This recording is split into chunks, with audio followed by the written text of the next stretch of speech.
Hello दोस्तों, नमस्कार। स्वागत है आपका मेरे चैनल राजस्थान जीके 2.0 पे। तो बात करेंगे अपन राजस्थान की हिस्ट्री के बारे में, जिसमें हमने पिछली क्लास में अजमेर या फिर सांबर के चौहानों के बारे में बात की थी, जिसमें अपन ने अर्णोराज या फिर आनाजी तक का जो मैटर था वो पढ़ लिया था। अब सांबर के चौहानों में अगले जो पराक्रमी सम्राट हुए उनका नाम है विग्रहराज चतुर्थ।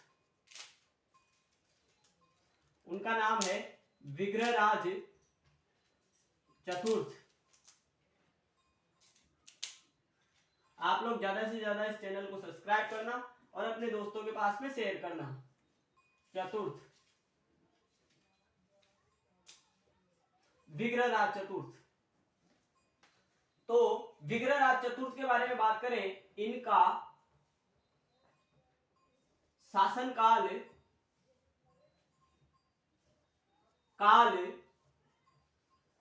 चौहान साम्राज्य का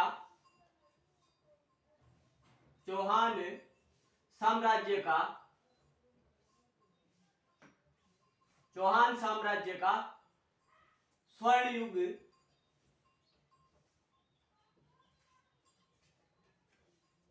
कहलाता है।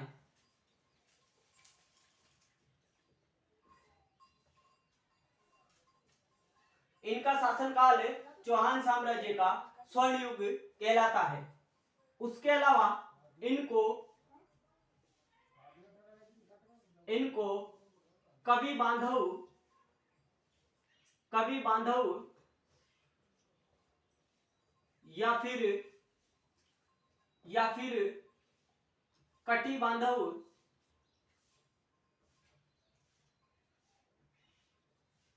बांधव या फिर कटी बांधव के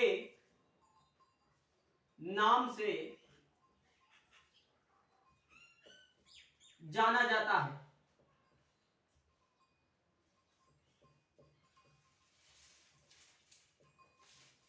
विग्रहराज चतुर्थ को कवि बांधव या फिर कटी बांधव के नाम से भी जाना जाता है। हरिकेली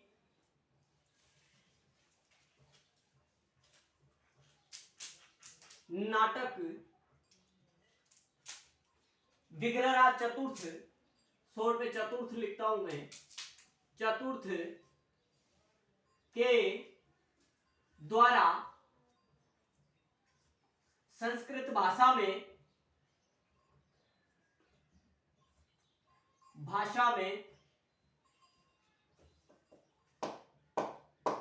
लिखा गया था।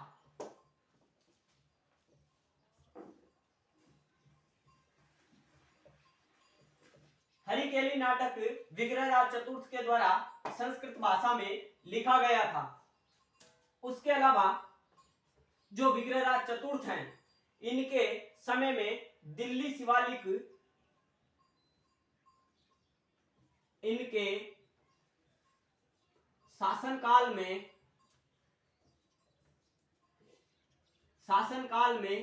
दिल्ली शिवालिक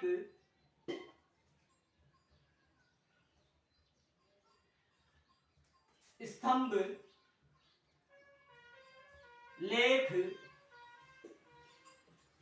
उत्कीर्ण किया गया था।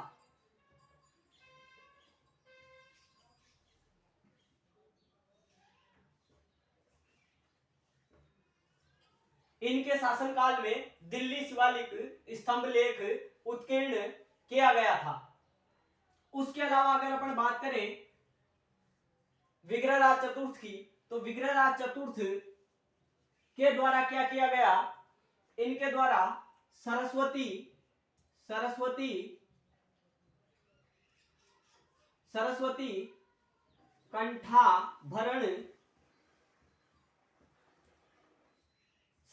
कंठाभरण नामक संस्कृत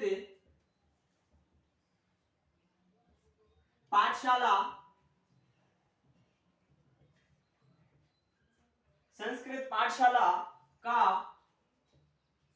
निर्माण करवाया गया, जिसे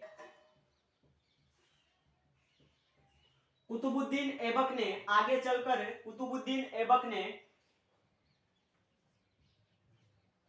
2.5 दिन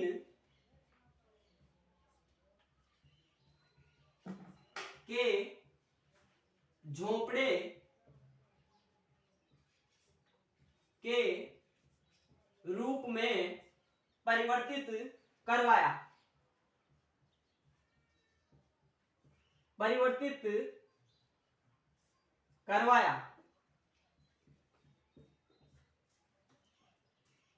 विग्रहराज चतुर्थ के द्वारा सरस्वती कंठाभरण नामक एक संस्कृत पाठशाला का निर्माण करवाया गया था, जिसे आगे चलकर कुतुबुद्दीन ऐबक ने, जो गुलाम वंश का था, इसने 2.5 दिन के झोपड़े के रूप में परिवर्तित करवाया। अब इसको 2.5 दिन का झोपड़ा क्यों कहते हैं? क्योंकि यहाँ पे 2.5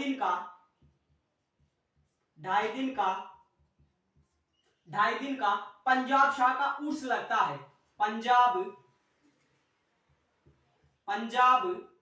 शाह का उर्स या फिर अपन कहते हैं मेला, वो लगता है। इसी कारण इसको 2.5 दिन के झोपड़े के रूप में जाना जाता है। मैंने आपको बताया विग्रहराज चतुर्थ के द्वारा एक संस्कृत पाठशाला का निर्माण करवाया गया, जिसे आगे चलकर गुलाम वंश के कुतुबुद्दीन ऐबक ने 2.5 दिन के झोपड़े के रूप में परिवर्तित करवाया था। अब इसको 2.5 दिन का झोपड़ा क्यों कहते हैं? क्योंकि इस क्षेत्र में 2.5 दिन का पंजाब शाह का उर्स या फिर मेला लगता है, इसी कारण इसे 2.5 दिन का झोपड़ा कहते हैं। उसके अलावा अगर अपन बात करें विग्रहराज चतुर्थ की, तो विग्रहराज चतुर्थ की बात करें तो विग्रहराज चतुर्थ के जो दरबारी विद्वान थे,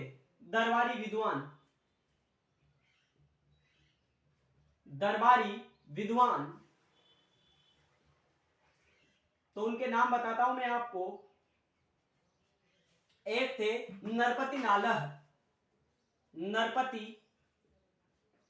नालह,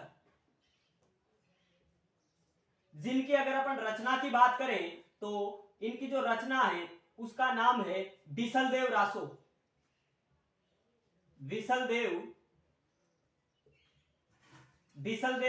रासो। उसके अलावा अगर अपन दूसरे विद्वान की बात करें तो उनका नाम है सोमदेव, जिनके द्वारा क्या लिखा गया? ललित विग्रह।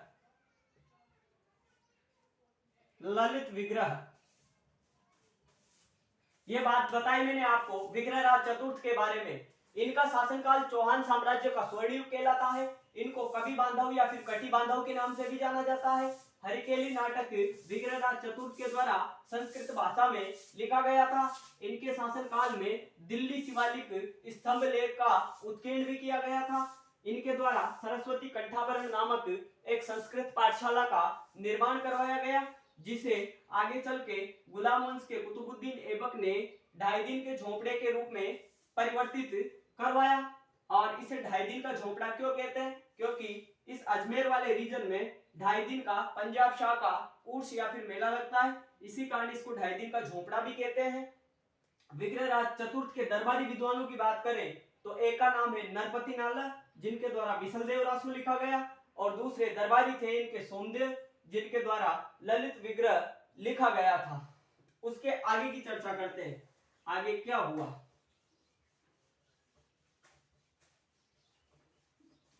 उसके अलावा एक विद्वान है जिनका नाम है किलहोर्न। उन किलहोर्न ने इस विग्रहराज चतुर्थ के लिए क्या बोला, उसकी चर्चा करते हैं अपन।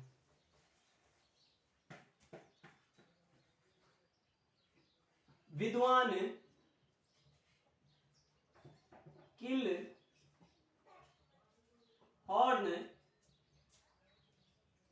ने लिखा है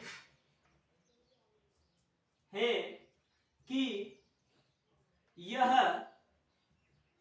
उन हिंदू शासकों में से था जो कालिदास और भवभूति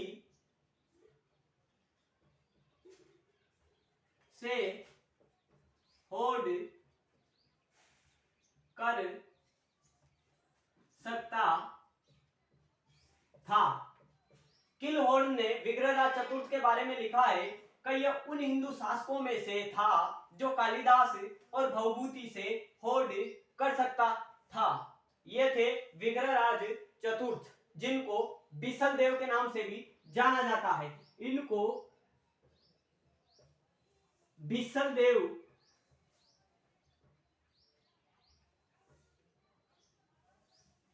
के नाम से जाना जाता है। इस विग्रहराज चतुर्थ को बिसल देव के नाम से भी जाना जाता है और ये विग्रहराज चतुर्थ चौहान वंश के एकमात्र ऐसे सम्राट थे जिनका जो शासनकाल था ये चौहानों का स्वर्ण युग था और इन्होंने अपने साम्राज्य को दिल्ली तक फैलाया था और यह उच्च कोटि का विद्वान और विद्वानों को आश्रय देने वाला सम्राट था। कौन? विग्रहराज चतुर्थ। इसके पश्चात अगले जो शासक हैं अजमेर सांबर के, उनका नाम है पृथ्वीराज चौहान तृतीय। पृथ्वीराज चौहान थर्ड, पृथ्वीराज चौहान तृतीय। इनके बारे में चर्चा करते हैं अपन। तो इनके जन्म की बात करें, जन्म तो इनका जन्म हुआ 1166 में। 1166 में कहां पे हुआ जन्म? अनहिल पाटन। अनहिल पाटन और ये स्थान कहां पे पड़ता है? गुजरात में। अनिल पाटन गुजरात में वैसे इनका जन्म हुआ। अनिल पाटन गुजरात में वैसे इनका जन्म हुआ। इनके पिता की बात करें अगर, इनके पिता का नाम सोमेश्वर था, सोमेश्वर, और इनकी माता का नाम कर्पूरी देवी था। इनकी माता का नाम कर्पूरी देवी था। और इनके अगर प्रधानमंत्री की बात करें अपन, पीएम की बात करें, अगर इनके प्रधानमंत्री की बात करें तो उसका नाम अपन को बहुत सी गाइडों में कैमाश या फिर कैलाश मिलता है। कैमाश या कैलाश एक ही बात है। इनके जन्म की बात बताई मैंने आपको 1166 में अनिल पाटन गुजरात में। पिता का नाम बताया मैंने आपको सोमेश्वर, माता का नाम बताया कर्पूरी देवी और पीएम प्रधानमंत्री का नाम बताया उस समय कैमाश या फिर कैलाश। अगर इनके पुत्र की बात करें, अगर इनके पुत्र की बात करें तो पुत्र का नाम था गोविंदराज चौहान। गोविंदराज चौहान, जिसके द्वारा रणथंभौर में चौहान वंश की या चौहान वंश को 1194 में स्टेब्लिश किया गया था। ये वही गोविंदराज चौहान है। और इनकी अगर पत्नी की बात करें अपन, पत्नी की बात, तो पत्नी का नाम मिलता है अपन को संयोगिता। संयोगिता। और अगर इनकी उपाधियों की बात करें अपन, उपाधियां, उपाधियां, तो उपाधियों में राय पिथोरा, राय पिथोरा और एक मिलती है अपन को दल पंगुल। दल पंगुल को अपन कह सकते हैं विश्व विजेता।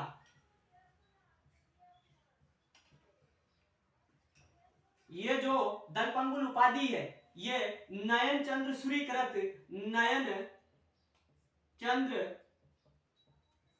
सूरी की जो रचना है रंभा मंजरी, रंभा मंजरी, इस ग्रंथ के आधार पर नयन चंद्र सूरी के रंभा मंजरी नामक ग्रंथ के आधार पर इसको ये दलपंगुल या फिर विश्व विजेता ये उपाधि प्रदान की गई है।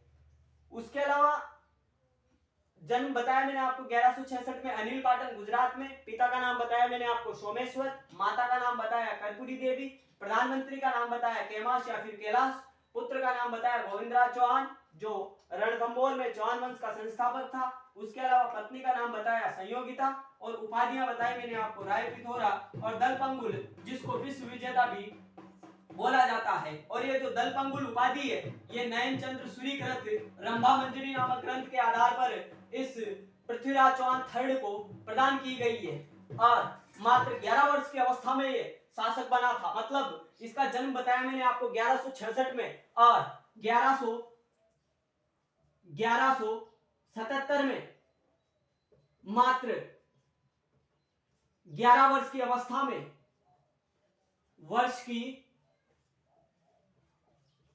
अवस्था में शासक बना। जन्म बताया 1166 और इनका जो राज्याभिषेक था 1177 में हुआ और मात्र 11 वर्ष की अवस्था में ये अजमेर सांभर के शासक बने। कौन? पृथ्वीराज चौहान थर्ड। और इनके अगर विवाह की बात करें, इनका विवाह कैसे हुआ और किसके साथ हुआ उसकी भी चर्चा अपन यहाँ पे करते हैं। मैं इसको मिटा देता हूं, आप याद रखना 1177 में मात्र 11 वर्ष की अवस्था में ये शासक बने थे। इनके विवाह की बात करें अगर अपन तो क्या होता है, एक बार ये जो पृथ्वीराज चौहान तृतीय है ये अपने ननिहाल दिल्ली में घूमने के लिए जाता है और कन्नौज से जो संयोगिता है ये भी दिल्ली घूमने के लिए जाती है और इन दोनों का वहां पे आपस में प्रेम हो जाता है। जब संयोगिता के पिता कन्नौज के शासक जयचंद्र गेडवाल को इस बात का पता चला तो उन्होंने क्या किया, संयोगिता का रचा स्वयंवर। अपन यहाँ पे बात करें कन्नौज की, कन्नौज के शासक थे जयचंद्र गेडवाल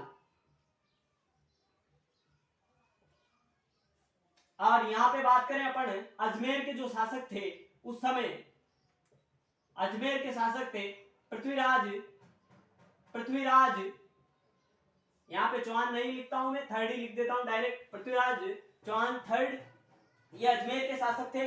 जब जयचंद्र गेडवाल को इस बात का पता चला कि ये जो संयोगिता है ये पृथ्वीराज चौहान तृतीय से प्रेम करती है तो जयचंद्र गेडवाल ने क्या किया, इसकी जो पुत्री थी, पुत्री का नाम बताया मैंने आपको संयोगिता, इसका क्या रच दिया, स्वयंवर। और इस स्वयंवर में क्या थे,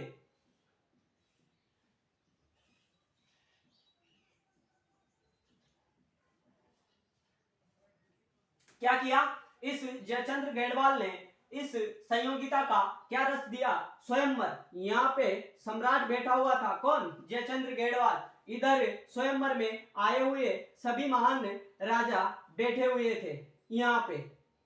और संयोगिता के जब इस प्रेम प्रसंग के बारे में पृथ्वीराज चौहान को वैसे पता नहीं था, लेकिन पृथ्वीराज चौहान की बेइज्जती करने के लिए पृथ्वीराज चौहान की एक पाषाण मूर्ति जयचंद्र गेडवाल ने कहां पे, जहां पे चप्पल बोलते हैं ये राजा, यहाँ पे प्रतिष्ठित करवा दी पृथ्वीराज चौहान का अपमान करने के लिए। फिर संयोगिता को मतलब वर चुनने का आदेश दिया गया तो संयोगिता ने यहाँ पे बैठे सभी राजाओं को न चुनकर जो पृथ्वीराज चौहान थर्ड की जो पाषाण मूर्ति थी उसका वरण किया।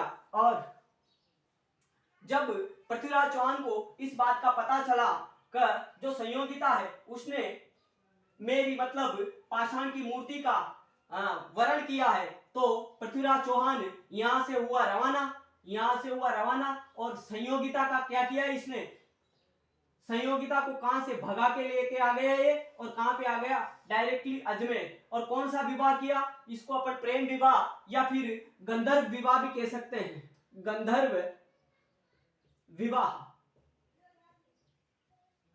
इसको अपन गंधर्व विवाह भी कह सकते हैं। पृथ्वीराज चौहान ने क्या किया, ये गया कन्नौज के जयचंद्र गेडवाल के पास में, और स्वयंवर में सभी राजा वैसे बैठे हुए थे, लेकिन संयोगिता के द्वारा किसका वर्ण किया गया, पृथ्वीराज चौहान तृतीय की मूर्ति का। तो पृथ्वीराज चौहान वहां से अजमेर से रवाना हुआ और संयोगिता को उठा के लेके आ गया, और कहां पे आया, अजमेर में, और उसके साथ विवाह किया। ये थी कन्नौज के राजा और अजमेर के जो पृथ्वीराज थर्ड थे, उनके बीच में जो आपसी शत्रुता थी उसके बारे में थोड़ी सी चर्चा। उसके अलावा विवाह के पश्चात इन दोनों के एक पुत्र पैदा हुआ, जिसका नाम मैंने आपको बताया गोविंदराज चौहान, जो 1194 में रणथंभौर में चौहान वंश के शासक बने थे। अब इसके आगे की बात करते हैं अपन, इसके दरबारी विद्वान कौन कौन थे और उनके द्वारा वैसे कौन कौन से ग्रंथ लिखे गए, उनकी भी चर्चा करेंगे अपन। और जो पृथ्वीराज चौहान तृतीय हैं, इनके द्वारा कौन कौन से सैन्य अभियान किए गए, उनकी भी चर्चा करेंगे। लेकिन पहले इनके दरबारी विद्वानों की बात करते हैं अपन। दरबारी विद्वान, इनके दरबारी विद्वानों की बात बताऊं मैं आपको, तो एक तो थे चंद्रवृदाई,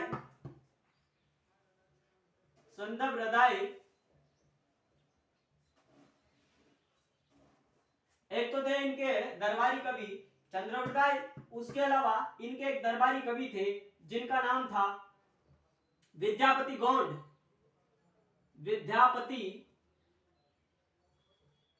विद्यापति गौंड। उसके अलावा एक थे जनार्दन, उसके अलावा एक था वागीश्वर, एक था आशाधर,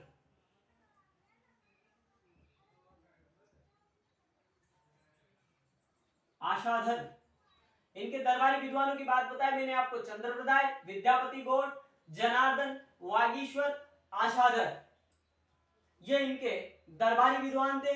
किसके, पृथ्वीराज चौहान तृतीय के। उसके अलावा अगर अपन इनके सैन्य अभियानों की बात करें तो उनकी भी चर्चा करते हैं। इनके द्वारा कौन कौन से सैन्य अभियान किए गए, तो इनके द्वारा भंडानक जाति का दमन किया गया, भंडानक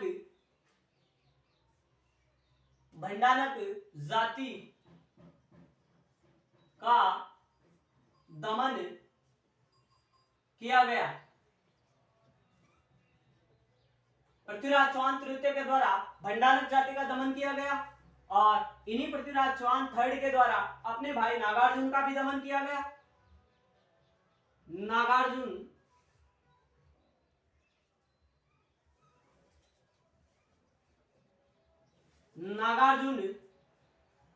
का भी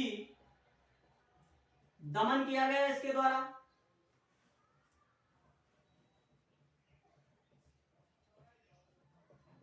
इसके द्वारा क्या किया गया, भंडानक जाति का दमन किया गया और नागार्जुन का भी दमन किया गया। उसके अलावा एक वेरी वेरी इंपॉर्टेंट युद्ध आता है, उसकी चर्चा करते हैं अपन। तो युद्ध का नाम बताऊं मैं आपको, तो युद्ध का नाम है महोबा, या इसे कह सकते हैं अपन तुमुल। और ये तुमुल स्थान वैसे, या महोबा या तुमुल स्थान वैसे यूपी में पड़ता है, तो महोबा या तुमुल का युद्ध, अगर आपसे पूछे ये स्थान कहां पे है, तो यूपी में है, उत्तर प्रदेश में। और ये हुआ था 1182 को। ये महोबा या फिर तुमुल का युद्ध 1182 को हुआ था। इसमें एक तरफ थे अजमेर के शासक की बात करें अपन, तो अजमेर के पृथ्वीराज चौहान थर्ड थे। और दूसरी तरफ अगर अपन बात करें चंदेल शासक की, चंदेल शासक तो उनका नाम था परमर्दी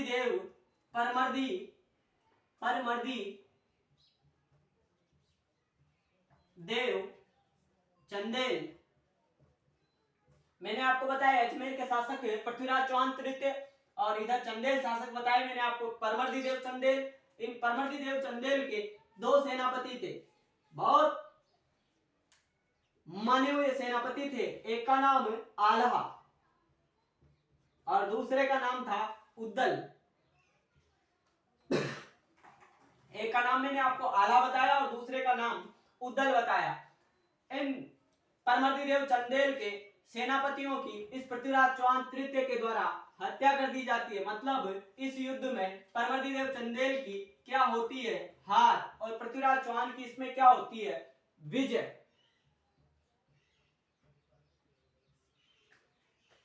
तो पृथ्वीराज चौहान थर्ड के द्वारा भंडारक जाति का दमन किया गया। उसके अलावा इनके छोटे भाई नागार्जुन का भी दमन किया गया इसके द्वारा। और 1182 में महोबा तुमुल का युद्ध होता है जो उत्तर प्रदेश में है, और ये युद्ध 1182 को हुआ। एक तरफ इसमें अजमेर के शासक पृथ्वीराज चौहान तृतीय थे और दूसरी तरफ चंदेल शासक थे। इसमें परमर्दी देव चंदेल, जिनके दो सेनापति थे आला एंड उद्दल। तो पृथ्वीराज चौहान तृतीय के द्वारा इस आला उद्दल का मामला सेट कर दिया जाता है और इस युद्ध में पृथ्वीराज चौहान तृतीय विजयी रहते हैं। उसके बाद में अगला जो युद्ध है वो तराइन का पहला बैटल है, तराइन का पहला युद्ध, जो गजनी के शासक, जो ये गजनी कहां पे पड़ता है, अफगानिस्तान में। इस अफगानिस्तान के शासक शिहाबुद्दीन गोरी और पृथ्वीराज चौहान के मध्य में दोनों ये निर्णायक युद्ध है। इनकी भी चर्चा अपन साथ में ही करते हैं। पृथ्वीराज चौहान तृतीय कहां के शासक बताए मैंने आपको, ये अजमेर के शासक बताए मैंने आपको पृथ्वीराज चौहान तृतीय। इधर अगर अपन गजनी की बात करें, गजनी, ये गजनी कहां पे, अफगानिस्तान में।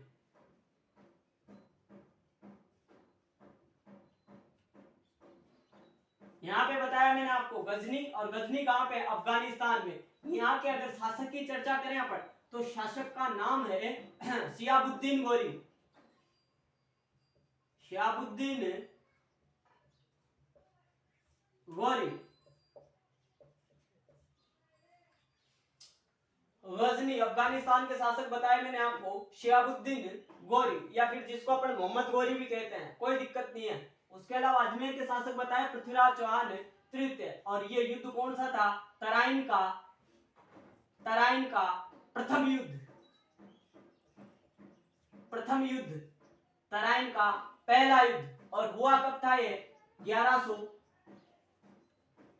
1191 में तराइन का पहला युद्ध हुआ। और इस युद्ध में जो ये शिहाबुद्दीन गोरी, यहाँ पे बनाता हूं मैं, ये तबर हिंद है, तबर हिंद, इसी को कहते हैं अपन भटिंडा। इस शिहाबुद्दीन गोरी के द्वारा इस तबर हिंद मतलब भटिंडा वाले क्षेत्र पे अधिकार कर लिया जाता है।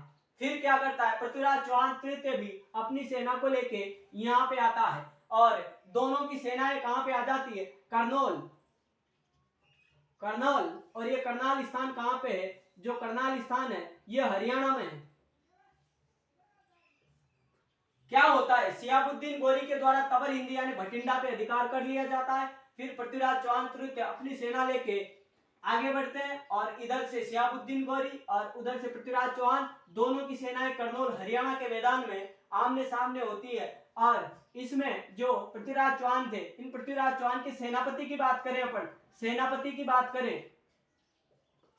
की, तो उनका नाम था चामुंडराय। वैसे खांडेराय भी इनके एक अन्य सेनापति का नाम था, लेकिन इसमें जो सेनापति थे उनका नाम था चामुंडराय। उसके अलावा इसमें दिल्ली का एक गवर्नर भी था, दिल्ली के गवर्नर थे इसमें, गवर्नर, उनका नाम था गोविंदराज तोमर। और इस गोविंदराज तोमर के तीर के प्रहार से गोविंदराज तोमर के तीर के प्रहार से, इस तीर के प्रहार से होता क्या है, ये जो तीर के प्रहार से हैं, ये करनौल हरियाणा के मैदान में ये मोहम्मद गोरी या फिर शिहाबुद्दीन गोरी घायल हो जाता है और इस करनौल के मैदान से वापस कहां पे आ जाता है, गजनी। और इस युद्ध में इस गजनी, जिसका नाम है शिहाबुद्दीन गोरी, गजनी के शासक शिहाबुद्दीन गोरी, इसकी होती है हार और पृथ्वीराज चौहान तृतीय की होती है इसमें जीत। बात बताऊं मैं आपको, तराइन का पहला युद्ध बताया 1191 को। एक तरफ गजनी अफगानिस्तान के शासक बताए मैंने आपको शिहाबुद्दीन गोरी, और इधर अजमेर के शासक बताए पृथ्वीराज चौहान तृतीय। तो शिहाबुद्दीन गोरी के द्वारा तबर हिंद मतलब भटिंडा के ऊपर अधिकार कर लिया जाता है। फिर दोनों के मध्य में करनौल हरियाणा के मैदान में युद्ध होता है। पृथ्वीराज चौहान के सेनापति इस युद्ध में थे चामुंडराय, और इनके साथ एक गवर्नर भी थे दिल्ली के, जिनका नाम था गोविंदराज तोमर। गोविंदराज तोमर की तीर के प्रहार से जो शिहाबुद्दीन गोरी है ये घायल हो जाता है और वापस गजनी चला जाता है। इस प्रकार तराइन के पहले युद्ध 1191 वाले में इस मोहम्मद गोरी की होती है हार और अजमेर के पृथ्वीराज चौहान तृतीय विजयी रहते हैं इस युद्ध में। अब तराइन का जो द्वितीय युद्ध है वो निर्णायक युद्ध है, भारत के इतिहास का या फिर राजस्थान के इतिहास का निर्णायक युद्ध माना जाता है ये तराइन का सेकंड युद्ध, तराइन का द्वितीय युद्ध, तराइन का द्वितीय युद्ध। और कब हुआ? 1192 को, 1192 को तराइन का द्वितीय युद्ध हुआ 1192 को। इधर वही शासक मोहम्मद गोरी या फिर शिहाबुद्दीन गोरी, मोहम्मद गोरी या फिर शिहाबुद्दीन गोरी, और इधर अजमेर के शासक पृथ्वीराज चौहान तृतीय, और मैदान वही करनौल हरियाणा वाला, करनौल हरियाणा।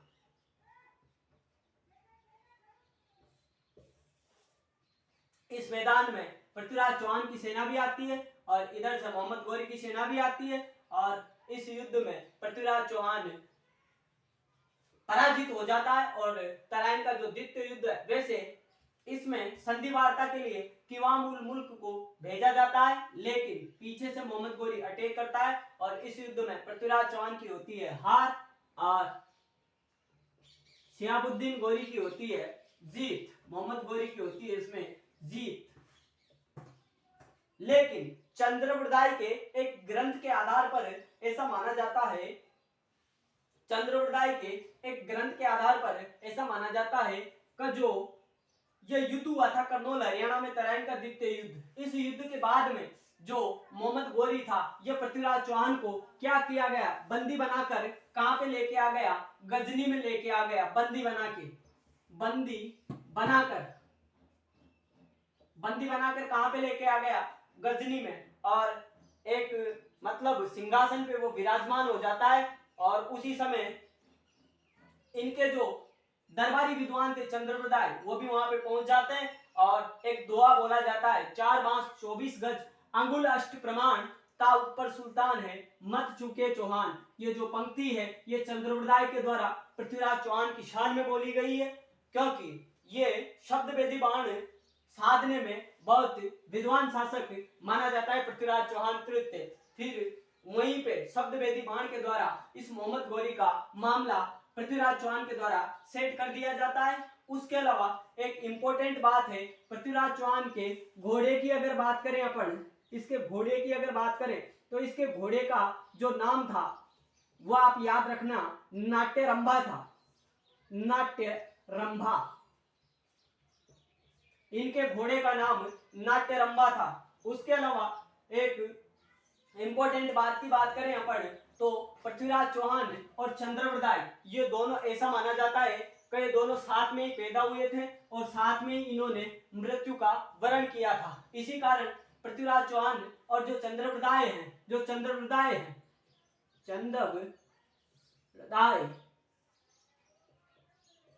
इनको एक थाल जन्म और एक थाल मरण भी बोला जाता है। मतलब इन्होंने साथ में ही जन्म लिया और साथ में ही ये वीर गति को भी प्राप्त हुए। यह था तराइन का सेकंड बैटल, जिसकी हमने करनौल हरियाणा के मैदान में दोनों शासकों के मध्य युद्ध हुआ। पहला भी करनौल हरियाणा में और दूसरा भी करनौल हरियाणा में, और तराइन के इस पहले बैटल में तो पृथ्वीराज चौहान विजयी रहते हैं, लेकिन तराइन के सेकंड बैटल में पृथ्वीराज चौहान की हार हो जाती है। और इस प्रकार ये अजमेर सांबर के चौहानों का जो स्वर्णिम इतिहास है ये मेरी तरफ से आपको कंप्लीट होता है। अब अगली क्लास में अपन बात करेंगे आमेर के कछवाहा शासकों की। कछवाहा शासकों की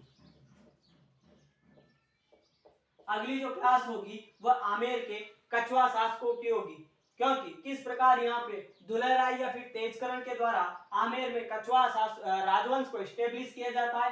कछवाहा शासकों में कौन कौन पराक्रमी हुए, ये भगवान रामचंद्र की ज्येष्ठ पुत्र कुश का वंशज कैसे कहलाए, उनकी चर्चा करेंगे अपन अगली क्लास में। अभी के लिए इतना ही, धन्यवाद।